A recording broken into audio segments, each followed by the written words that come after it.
नमस्कार दर्शकों, India news पर आप देख रहे हैं देश का नंबर 1 डिबेट शो देश का सवाल और मैं हूं अमित सिंह। सत्ता, शासन और सरकारों के लिए जब पड़ जाता है सवालों का काल, हम आपके लिए लेकर आते हैं देश का सवाल। क्या युवाओं का गुस्सा अब राष्ट्रीय आंदोलन बनने जा रहा है? क्या सुरक्षा के लिए प्रदर्शनकारियों पर सख्ती जरूरी है? क्या शिक्षा व्यवस्था में जरूरी तब्दीली का वक्त आ गया है? क्या चलो संसद मार्च जायज विरोध है या कानून व्यवस्था के खिलाफ एक बड़ी चुनौती? अगले घंटे लगातार ये सब कुछ, लेकिन पहले इस वक्त के हेडलाइंस। खास खबर के सह प्रायोजक हैं एमडीएच देगी मिर्च का तड़का, अंग अंग फड़का। एमडीएच देगी मिर्च। संसद के मॉनसून सत्र की हंगामेदार शुरुआत। विपक्ष ने राम मंदिर चढ़ावा चोरी पर सरकार को घेरा। विपक्ष के कई सांसदों ने बहस से वॉकआउट किया।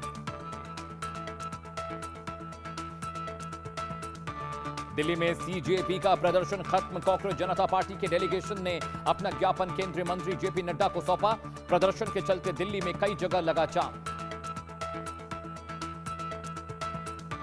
राम मंदिर चढ़ावा चोरी केस में सुप्रीम कोर्ट में हुई अहम सुनवाई। कोर्ट ने एसआईटी के पुनर्गठन के लिए कहा, अब आईपीएस अफसर करे अगुवाई। कोर्ट ने कहा, राम मंदिर चढ़ावा जांच का राजनीतिकरण न करें।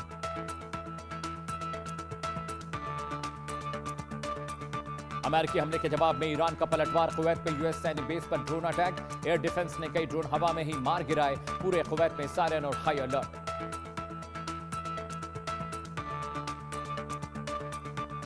स्पेन बना FIFA world cup champion. Final में अर्जेंटीना को 1-0 से हराया। अर्जेंटीना का खिताब बचाने का सपना टूटा। विश्व कप पर स्पेन का कब्जा।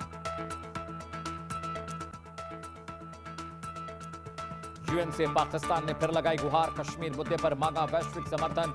शहबाज जरदारी ने जारी किए बयान, शांति के लिए विवाद का समाधान जरूर।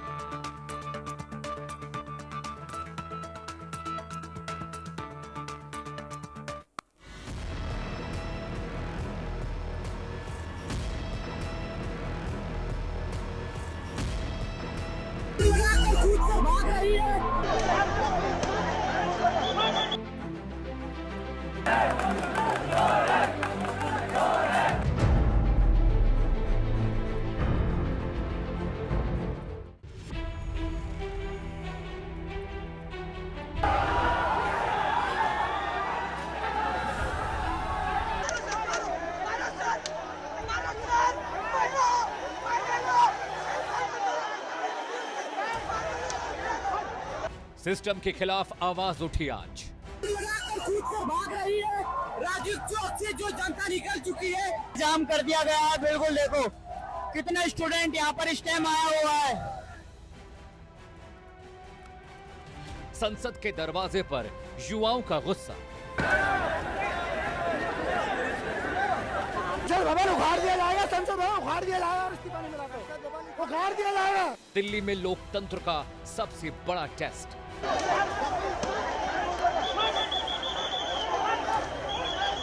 जो आशुष की गैस की छोड़ी गई, इतना ज्यादा हो गए, भगदड़ मच गई, प्रॉपर भगदड़ मच गई है।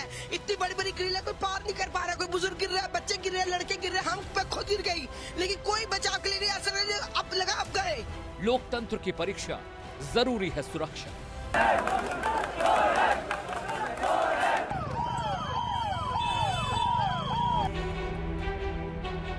जेनजी का अटैक, दिल्ली हुई हाईजैक।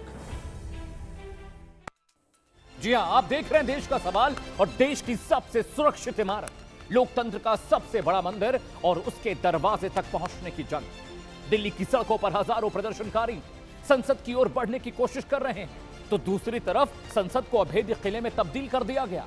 बैरिकेडिंग, भारी पुलिस फोर्स, अर्धसैनिक जवान, ड्रोन से निगरानी, वाटर कैनन और हर कदम पर सुरक्षा का पहरा।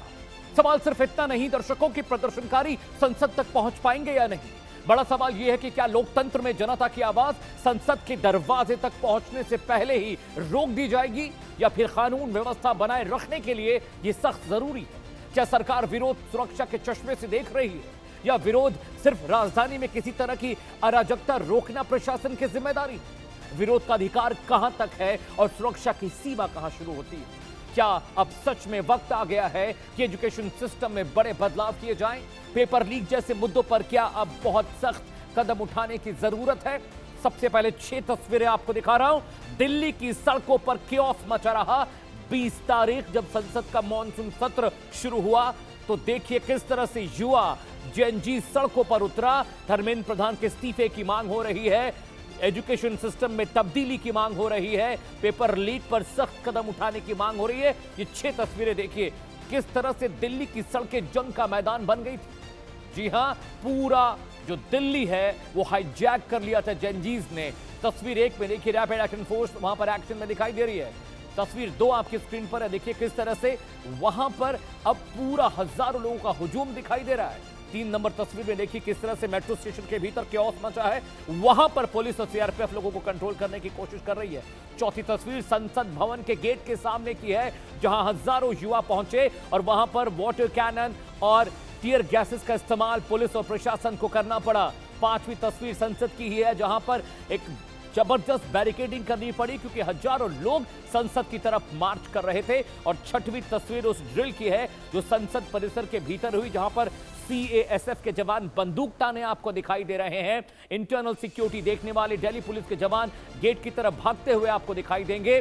और वहां पर ये देखिए ये क्यूआरटी की टीम किस तरह से पोजीशन लेकर वहां पर है। ये तस्वीरें आज दिल्ली में देखने को मिली। दर्शकों, पूरी दिल्ली जाम हो गई थी, दिल्ली एनसीआर जाम हो गया था और घंटों घंटों लोगों को सड़कों पर इंतजार करना पड़ा।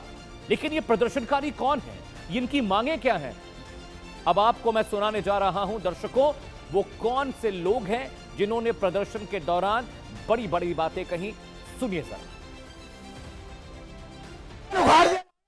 उखाड़ दिया जाएगा, इस्तीफा नहीं मिला तो उखाड़ दिया जाएगा, सब कर दिया जाएगा। नेपाल आ जाएगा, नेपाल नेपाल नेपाल नेपाल बनेगा। ये रोका जा रहा है गाइस, उधर हमें मारा जा रहा है। ये देखो गाइस, ये देख रहे हो, यहाँ तक कि हथकंडे अपना जा रहे हैं, ये हमें जाने नहीं दे रहे आगे। वहाँ पे हमारे ऊपर लाठीचार्ज हुआ, उसके बाद आंसू गैस के गोले छोड़े गए हैं। अब मेरे पास बगल में गिरा, मैंने उसको उठा के दोबारा फेंका है, उससे मेरे को बहुत हिट हुआ है। फिर लाठीचार्ज भी किया है साथ में हमारे ऊपर। हाँ, उसके बाद हम वहाँ से वापस आए हैं, फिर भी वो अभी बैक टू बैक अभी भी आंसू गैस के गोले छोड़ रहे हैं। हम वापस अभी फिर जाएंगे वहाँ पे, क्योंकि हम ऐसा क्रूरता नहीं सह सकते। उसके बाद जो आशुष की गैस की छोड़ी गई, इतना ज्यादा हो गए, भगदड़ मच गई, प्रॉपर भगदड़ मच गई है। इतनी बड़ी बड़ी ग्रिल है, कोई पार नहीं कर पा रहा, कोई बुजुर्ग गिर रहा है, बच्चे गिर रहे हैं, लड़के गिर रहे हैं, हम खुद गिर गई, लेकिन कोई बचाव के लिए नहीं। ऐसा अब लगा अब गए, पूरा बॉडी। तो सुना आपने, एक प्रदर्शनकारी कह रहा है कि भारत को नेपाल बना देगा। देश के सवाल का वक्त हो गया दर्शकों, जिस पर हम चर्चा करेंगे। सवाल नंबर 1 आपकी स्क्रीन पर, क्या युवाओं का गुस्सा अब राष्ट्रीय आंदोलन का जो शक्ल रुख अख्तियार करने जा रहा है? सवाल नंबर 2 जिस पर हम चर्चा करेंगे पैनल के साथ, क्या सुरक्षा के लिए प्रदर्शनकारियों पर सख्ती जरूरी है और क्यों नहीं की जानी चाहिए? सवाल नंबर 3 आपकी टीवी स्क्रीन पर, क्या शिक्षा व्यवस्था में जरूरी तब्दीली का वक्त आ गया है, इस पर काम करने की जरूरत है सरकारों को? सवाल नंबर 4, क्या चलो संसद मार्च जायज विरोध है या कानून व्यवस्था के लिए एक बहुत बड़ी चुनौती, जिस पर सरकार और प्रशासन ने आज सुबह से ही काम करते दिखे। जद्दोजहद दिल्ली की सड़कों पर होता दिखाई दिया। सवाल नंबर 5 दर्शकों आपकी स्क्रीन पर आने जा रहा है, जिस पर हम चर्चा करेंगे। जी हां, क्या सरकार और आंदोलनकारियों के बीच तत्काल संवाद होना चाहिए, बातचीत होनी चाहिए और इस पूरे रकस का, इस पूरे उपद्रव का हल निकलना चाहिए, चाहे पेपर लीक का मसला हो, चाहे धर्मेंद्र प्रधान के इस्तीफे की बात हो। दर्शकों, अगले घंटे लगातार एक बड़ा पैनल मेरे साथ जुड़ेगा। पूरा विश्लेषण आपके लिए हम लेकर आए हैं कि दिल्ली की सड़कों पर क्या हुआ, क्यों जेएनजीज ने दिल्ली को हाईजैक कर लिया था, उनकी मांगे क्या हैं, प्रदर्शनकारी क्या कुछ कह रहे हैं। लेकिन न्यूज पॉइंट आपको बताना जरूरी है। जो एजेंडा आज के प्रोग्राम का है वो मैं आपको बताने जा रहा हूं दर्शकों, कैसे एक पूरा विषय दिल्ली के लिए मुसीबत का सबब बन गया। न्यूज पॉइंट 1 आपकी स्क्रीन पर, सोनम वांगचुक के समर्थन में चलो संसद मार्च का आह्वान जेएनजीज ने, युवाओं ने किया था और हजारों लोग इसमें शरीक हुए। न्यूज पॉइंट 2 आपकी स्क्रीन पर है, शिक्षा सुधार, परीक्षा पेपर लीक जैसे मुद्दों पर प्रदर्शनकारी अड़े हुए हैं और संसद के भीतर दाखिल होने की कोशिश कर रहे थे। न्यूज पॉइंट 1 जिस पर हम चर्चा करेंगे, संसद सत्र के पहले दिन दिल्ली में भारी सुरक्षा और बैरिकेडिंग करनी पड़ी, क्योंकि जो माननीय हैं, जो सांसद है, उनकी जान को खतरा हो गया था, क्योंकि हजारों का हुजूम पार्लियामेंट के गेट तक पहुंच गया था। न्यूज पॉइंट 4, कई जगह प्रदर्शनकारियों और पुलिस के बीच टकराव हुए हैं, बहुत सारे पुलिसकर्मी जख्मी हुए हैं क्योंकि पब्लिक ने उन पर पत्थरबाजी की, उनके साथ हाथापाई। न्यूज पॉइंट 5 आपकी स्क्रीन पर, सरकार की ओर से बातचीत की पहल की भी जानकारी सामने आई है। जेपी नड्डा ने मुलाकात की है कुछ लोगों से, लेकिन दर्शकों ऐसे कैसे चलेगा? जी हां, प्रदर्शनकारियों की 5 बड़ी मांगे क्या थी जिसको लेकर वो पार्लियामेंट की सड़कों पर उतरे, पूरी दिल्ली को जाम कर दिया और पूरा दिल्ली सिसकता रहा, कराता रहा, क्योंकि बेफिक्र होकर ये प्रदर्शनकारी सड़कों पर उतर आए थे। रैपिड एक्शन फोर्स, साथ ही साथ पुलिस और तमाम जो एजेंसीज थी, उनको बहुत दिक्कत का सामना करना पड़ा। जी हां, मांगे क्या कहती दर्शकों, वो हम आपको बताने जा रहे हैं। जी हां, मांग नंबर 1, शिक्षा मंत्री धर्मेंद्र प्रधान का इस्तीफा मांग रहे हैं जो प्रदर्शनकारी, वो कह रहे हैं कि हमें इस्तीफा चाहिए। मांग नंबर 2, पेपर लीक पर सख्त कानून बनाने की मांग कर रहे हैं ताकि दोबारा पेपर लीक ना होने पाए। मांग नंबर 3 आपकी स्क्रीन पर, परीक्षा प्रणाली में, जी हां, जो एजुकेशन सिस्टम, एग्जाम सिस्टम है, उसमें सुधार की बात युवा कर रहे हैं, स्टूडेंट्स कर रहे हैं, क्योंकि जिस तरह से बार बार पेपर लीक हुआ है उसकी वजह से परीक्षा प्रणाली सवालों के घेरे में है, क्वेश्चन मार्क है, एग्जाम से पहले पर्चे लीक हो जाते हैं और वहां पर दिक्कतों का जो सामना स्टूडेंट्स को करना पड़ता है। मांग नंबर 4 आपकी स्क्रीन पर दर्शकों आने जा रही है, दोषियों पर कड़ी कार्रवाई की मांग ये कर रहे हैं कि पर्चा लीक करने वाले जो लोग हैं उन पर कार्रवाई हो, लेकिन कार्रवाई हुई है, गिरफ्तारियां भी हुई हैं और कईयों के खिलाफ मुकदमा भी चल रहा है, कुछ तो जेल भी गए हैं। और मांग नंबर 5 आपकी स्क्रीन पर, सरकार तत्काल वार्ता के लिए आए, ये मांग कर रहे थे प्रदर्शनकारी जो सड़कों पर उतरे थे। लेकिन दर्शकों, संसद की सुरक्षा सवालों के घेरे में आज आ गई जब अचानक संसद के जो 6 द्वार हैं उन द्वारों के ठीक बाहर हजारों लोग पहुंचे, हंगामा करते हुए पुलिस को कैनन का इस्तेमाल करना पड़ा, टीयर गैसेस का इस्तेमाल करना पड़ा ताकि प्रदर्शनकारी संसद के भीतर दाखिल न हो पाए, क्योंकि प्रधानमंत्री नरेंद्र मोदी, राजनाथ सिंह, राहुल गांधी, तमाम बड़े नेता संसद परिसर में उस वक्त थे, क्योंकि मॉनसून सत्र आज से शुरू हो रहा है 20 तारीख से और वो 13 अगस्त तक चलेगा। चलिए ग्राफिक्स पर मैं आपको दिखाने जा रहा हूं संसद की सुरक्षा के लिए, जी हां, किस तरह का एक्शन लिया गया है। एक्शन नंबर 1, धारा 163 लागू की गई बीएनएसएस की, यानी 2-4 आदमी एक साथ कहीं पर खड़े होकर बातचीत नहीं कर सकते, प्रदर्शन नहीं कर सकते, भीड़ भाड़ में हंगामा नहीं कर सकते। एक्शन नंबर 2, भारी पुलिस और सीएपीएफ के जवानों की तैनाती की गई पार्लियामेंट के अंदर और बाहर ताकि किसी भी तरह का रकस, किसी भी तरह की अप्रिय घटना न हो सके। दर्शकों, एक्शन नंबर 3 आपकी स्क्रीन पर आने जा रहा है, संसद मार्ग पर बाकायदा बैरिकेडिंग की गई थी ताकि प्रदर्शनकारी मनमाना तरीके से दाखिल न हो सके पार्लियामेंट के भीतर। जी हां, एक्शन टेकन 4, संसद मार्ग पर बैरिकेडिंग के बाद जो अगला सुरक्षा कवच था वो था वाटर कैनन और रॉयट कंट्रोल व्हीकल वहां पर था ताकि उपद्रवी दंगाई वहां पहुंचे तो उन्हें कंट्रोल किया जा सके वाटर कैनन के थ्रो के जरिए, और रॉयट जो कंट्रोल वैन होती है जिसमें टीयर गैसेस होते हैं उनका इस्तेमाल वहां पर हो रहा था। सीसीटीवी और ड्रोन के जरिए पूरे पार्लियामेंट की निगरानी की जा रही थी, दिल्ली के उन इलाकों की निगरानी हो रही थी जहां पर प्रदर्शनकारी दंगा फसाद कर रहे थे और हंगामा मचा रहे थे। एक्शन नंबर 6, ट्रैफिक डायवर्जन और कड़ी चेकिंग भी दिल्ली पुलिस कर रही थी ताकि किसी भी तरह की अप्रिय घटना न हो पाए, किसी भी तरह की अप्रिय चीज संसद परिसर के पास न पहुंच पाए। एक्शन नंबर 7 जो लिया गया था इस पूरे उपद्रव को कंट्रोल करने के लिए, बिना परमिशन मार्च पर सख्त कार्रवाई की बात कही गई थी, क्योंकि जो मार्च निकाला गया, चलो संसद मार्च, इसकी परमिशन नहीं ली गई थी। मनमाना तरीके से लोग सड़कों पर उतरे, जंतर मंतर से वो निकले और पूरी दिल्ली को जाम कर दिया। संसद की सुरक्षा कैसे होती? जी हां, सुरक्षा घेरा कैसा है संसद का, क्योंकि आज उसके बारे में भी जानना दर्शकों बहुत जरूरी है, क्योंकि आज जो तस्वीरें देखने को मिली थी वो डरावनी थी, भयावह थी। संसद के गेट तक पहुंच गए थे प्रदर्शनकारी और अंदर दाखिल होने की वो कोशिश कर रहे थे। जी हां, सुरक्षा घेरा जो पार्लियामेंट का, उसके बारे में मैं आपको जानकारी दे दूं, क्योंकि बहुत कम लोगों को इस बारे में जानकारी होगी कि किस तरह से पार्लियामेंट के जो 6 गेट हैं, पार्लियामेंट जो बिल्डिंग है, उसकी सुरक्षा कैसे देखी जाती है। जी हां, सारे जो चक्र हैं, सारे जो घेरे हैं, उसके बारे में मैं आपको बताने जा रहा हूं आपकी स्क्रीन पर। सुरक्षा घेरा नंबर 1, सीआईएसएफ संसद परिसर की मुख्य सुरक्षा का जिम्मा संभालती है। ये फोर्स जो मेन बिल्डिंग है उसकी सुरक्षा का जिम्मा इस फोर्स के पास होता है। सुरक्षा घेरा नंबर 2 वो बहुत क्रूशियल है, यहां पर दिल्ली पुलिस संसद परिसर के बाहरी सुरक्षा घेरे की जिम्मेदारी संभालती है। दिल्ली पुलिस के कंधों पर जो आउटर प्रीमाइसेस है उसकी जिम्मेदारी होती है। सुरक्षा घेरा नंबर 3, यहां पर कौन होता है?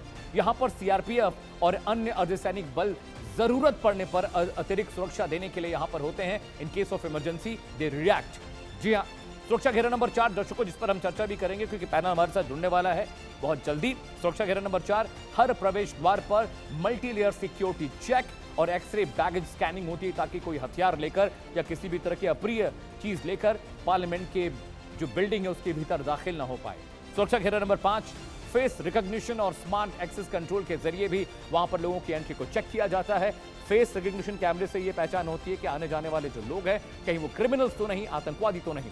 सुरक्षा घेरा नंबर 6, पूरे परिसर में हाई रेजोल्यूशन सीसीटीवी कैमरे और 24/7 कंट्रोल रूम से निगरानी की जाती है, क्योंकि पार्लियामेंट में, जमहूरियत में देश के माननीय बैठते हैं जो अपने अपने इलाकों का प्रतिनिधित्व करते हैं। सुरक्षा घेरा नंबर 7, एंटी सैबोटाज और बम डिटेक्शन टीम नियमित जांच करती रहती है संसद परिसर के हर इलाके की, हर कोने की, कि वो भी बहुत एहतियाती कदम बहुत जरूरी है।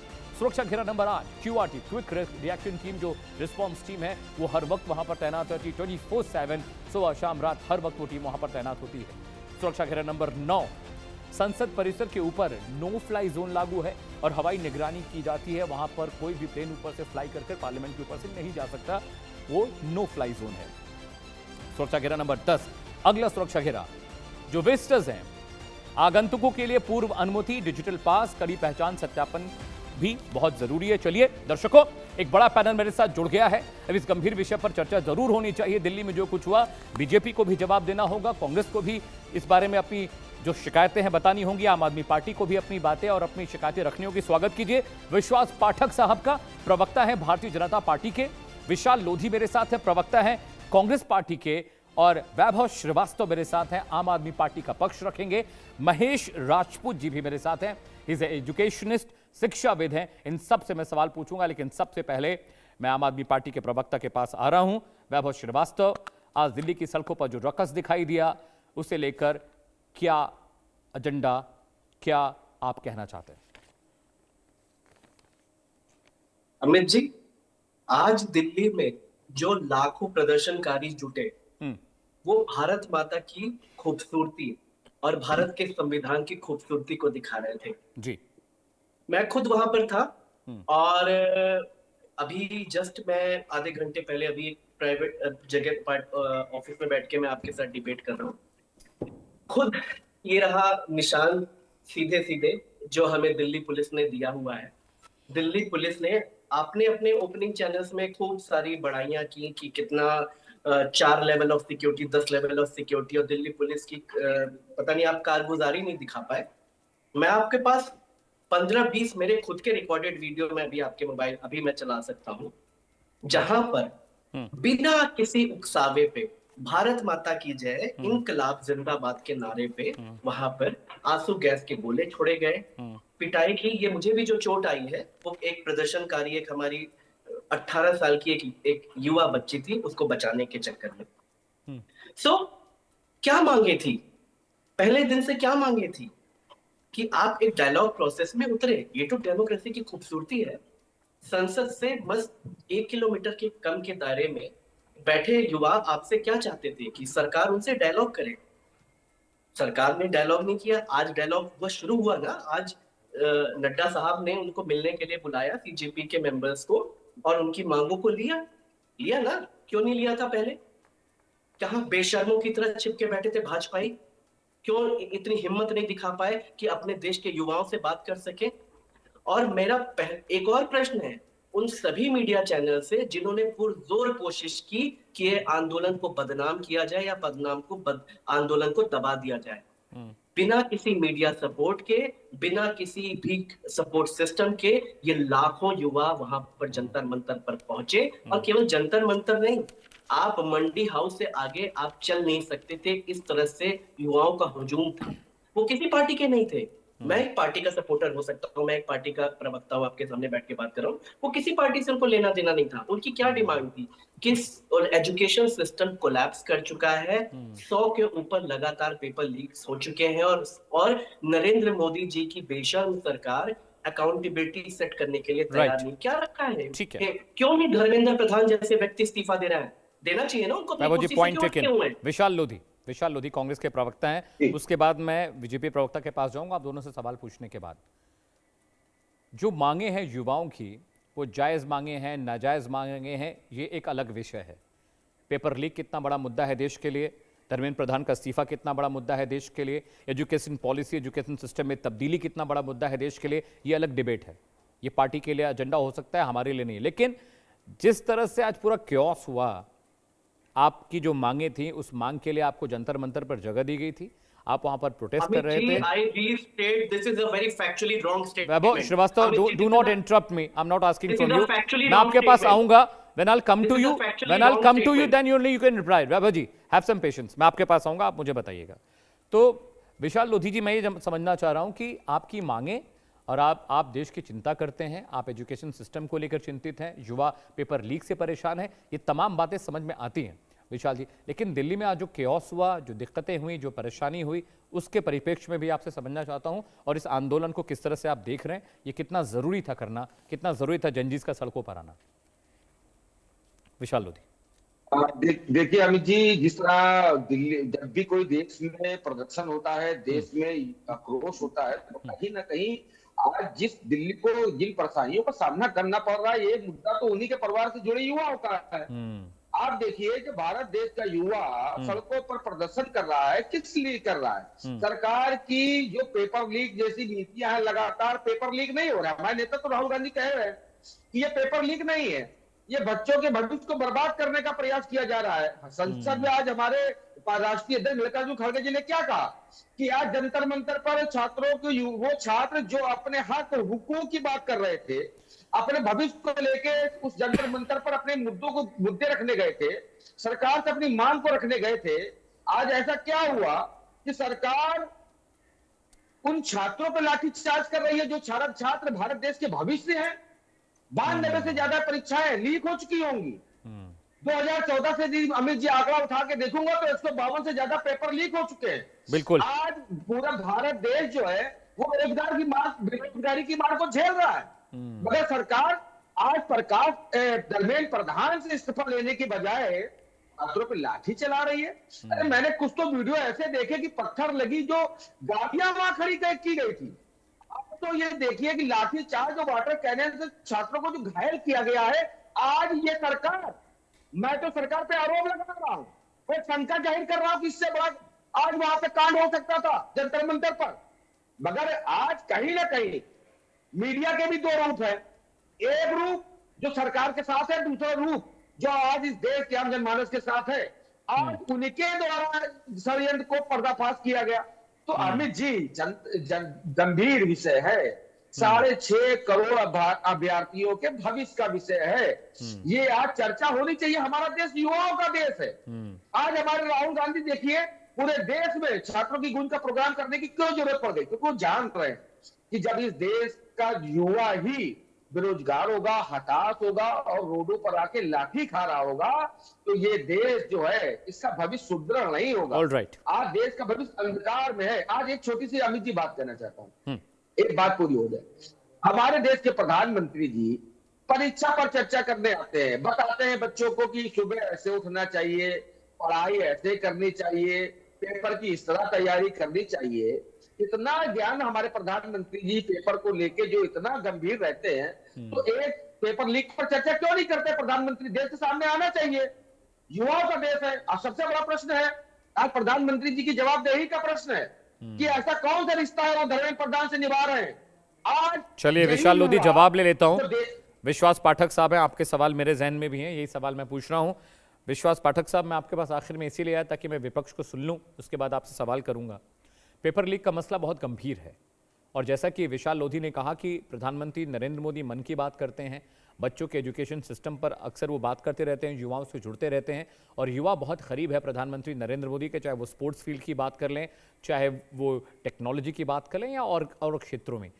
ये जो आज सड़कों पर दिल्ली के हुआ है, बात तो बिल्कुल सही है कि उनसे पहले ही बात की जा सकती थी, उनसे पहले ही कम्युनिकेशन संवाद स्थापित करना चाहिए था। और पेपर लीक को लेकर, जिस तरह की क्यूआर शीट्स को लेकर, ओएमआर शीट्स को लेकर, पेपर लीक को लेकर जो सवाल खड़े कर रहा है विपक्ष, उसमें कोई दो राय नहीं है विश्वास पाठक जी, उस पर सरकार को जवाब देना बनता है। जरूर जरूर। देखिए, नीट परीक्षा में लीकेज हो गया, वो गलती हो गई थी, उसको दुरुस्त किया गया, नीट परीक्षा वापस से हो गई है।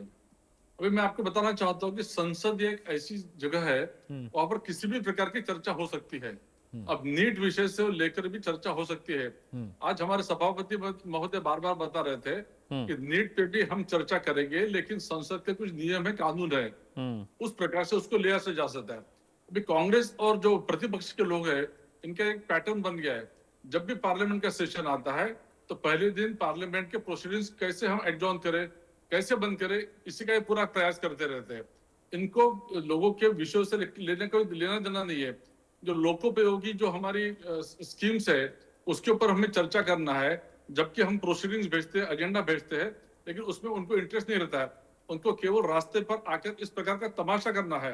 मैं तमाशा इसलिए कह रहा हूं क्योंकि 20 दिन से वांगचुक के द्वारा ये जो धरना चल रहा था, अनशन चल रहा था, हमने पूरा उनको कायदे से, नियम से उनको परमिशन दी थी, उस प्रकार से चल रहा था। उसके बाद में जिस प्रकार के लोग वहां पर आ रहे थे, जिस प्रकार के वहां पे नारे लग रहे थे, यह सरकार, मोदी जी की सरकार, इस प्रकार के देश विघातक लोगों को कभी माफ नहीं करेगी। इसलिए हमने इस प्रकार का कदम उठाया है। मैं बताता हूँ, जैसे नेपाल में हो गया, बांग्लादेश में हो गया या पाकिस्तान में हो गया, इसी प्रकार का ये जो टूलकिट गैंग है, ये सब ऐसा करना चाहते हैं। इनको नीट से क्या लेना देना है? नीट परीक्षा से इनको कोई लेना देना नहीं है। किसी भी छात्र जो नीट में अपियर हो गया था उसमें शामिल नहीं है। यहाँ के जो बच्चे, उनकी जब पूछा गया आप क्यों आए, तो उन्होंने सिर्फ इतना कहा कि हमको लाया गया। और वहां पे वांगचुक जी अनशन कर रहे थे, लेकिन बाकी लोग ठूस ठूस के खाना खा रहे थे, गाना बजा रहे थे। इसलिए ये देश विघातक बातें हैं। इसलिए सरकार ने जो भी कदम मानसिकता भारतीय जनता पार्टी के प्रवक्ता की है, लगातार मैं सुन रहा हूं। आप देश के युवाओं को क्या बता रहे हैं? आपकी इतनी दरिद्र मानसिकता है, आप क्या बता रहे हैं? देश विरोधी है और संसद में जो आम आदमी पार्टी, विपक्षी लोग हैं। आम आदमी पार्टी और कांग्रेस लोगों को भड़का रही है। युवाओं की तो नीट परीक्षा से कोई लेना नहीं है। ये हमारे संसद को बदनाम करना चाहती है, देश को बदनाम करना चाहती है, प्रधानमंत्री को बदनाम करना चाहती है। इसलिए आपको इसमें आड़े हाथ लेना जरूरी है। आम आदमी पार्टी ने जिस प्रकार से अन्ना हजारे का उपयोग किया, अन्ना हजारे का उपयोग करके आप सत्ता में है, लोगों ने आपको खदेड़ दिया, क्योंकि आपको मंशा में यही विषय था। आपको देश को बदनाम करना है, आपको पार्लियामेंट को बदनाम करना है, सभी व्यवस्था को बदनाम करना है। इस प्रकार की कोशिश मोदी जी की सरकार कतई नहीं सहेगी। आपको वो उसमें सफलता नहीं मिलेगी। आपको तो माफी मांगना चाहिए, भारतीय जनता पार्टी को माफी युवा कहाँ से आए हैं? आपने कहां से लेकर आए युवा? इनको नीट से क्या लेना देना है? आपने सिर्फ भीड़ इकट्ठा की है, आपको असंतोष निर्माण करना है, देश को बदनाम करना है, पार्लियामेंट नहीं चलने देना चाहिए। आपको पार्लियामेंट बच्चों को ले जाने की क्या जरूरत थी? आपको पार्लियामेंट तक बच्चों को ले जाने की क्या जरूरत थी? क्योंकि आपको देश को बदनाम करना है। आम आदमी पार्टी का ये एजेंडा ही है, आप नहीं करते हो। इसी प्रकार से आप सत्संग में है, आपने अन्ना हजारे का इसी प्रकार से इस्तेमाल किया जाता। बार बार आपकी ये बातें सफल नहीं होगी।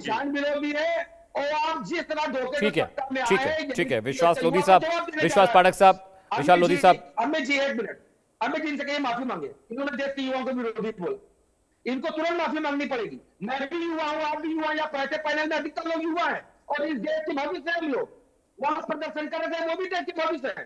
पाठक जी को माफी मांगनी होगी। इतने हल्के में आप नहीं जाएंगे, किसी भी देश के युवा को विरोधी के बाहर जाएंगे। आप माफी मांगिए। पेपर लीक पर प्रदर्शन हो रहा था, वो कांग्रेस और समाजवादी और विपक्षी दल का प्रदर्शन नहीं था। ठीक है विशाल लोधी साहब, चलिए विश्वास पाठक साहब को डिसाइड करने दीजिए कि वो माफी मांगेंगे कि नहीं। मैं सवाल ले लेता हूं अपने पैनल से। कोई माफी मांगने का सवाल नहीं आता है। माफी तो आम आदमी पार्टी ने मानना चाहिए।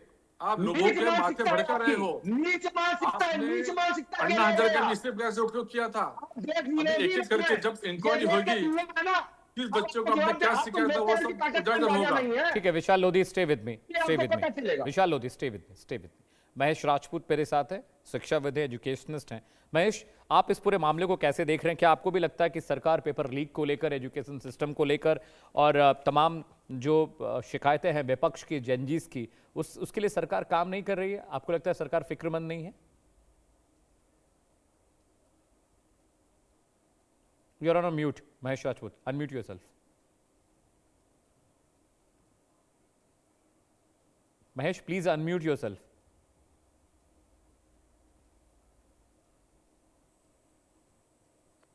आई एम सॉरी फॉर इंटरप्शन। तीनों पार्टियों के प्रवक्ता यहाँ बैठे हुए हैं सर। अगर आप मेरे को सुन पा रहे हैं तो मैं बहुत ही रैशनल और नपी तुली बात करूंगा और तीनों से ही प्रश्न पूछ लूंगा। देखिए आप, सबसे पहले जैसा कि हम एक एजुकेशनल इंस्टीट्यूट का मैं मालिक हूं, आप जीतेंगे, और कहीं ना कहीं आपको ये भी बताऊंगा कि हर आदमी प्रॉब्लम पर बात कर रहा है, सॉल्यूशन पर किसी ने बात नहीं करी, तीनों ही पार्टियों के लोगों ने। और तीनों से ही एक प्रश्न पूछना चाहता हूं मैं कि सरकार, ये सीधा प्रश्न पूछ रहे हैं कि सरकार ने गलत किया या सही किया।